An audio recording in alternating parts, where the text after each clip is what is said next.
Друзья, встречайте выгодное предложение на сегодняшний день. Это Volkswagen Tayron 21 года производства, третьего месяца, на 1.4 моторе, передний привод. Автомобиль имеет заводской окрас, заводское остекление по комплектации, партроники в круг, камеры 360 на автомобиле, да, оснащены кожаные сиденья.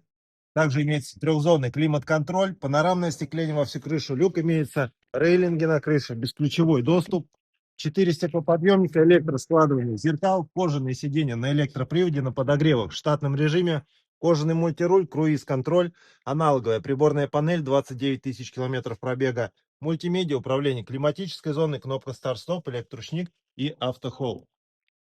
И вся эта красота под ключ с полным пакетом документов до России. Обойдется он 2 миллиона 360 тысяч рублей. Кого заинтересовало данное предложение, пиши нам на WhatsApp либо Telegram.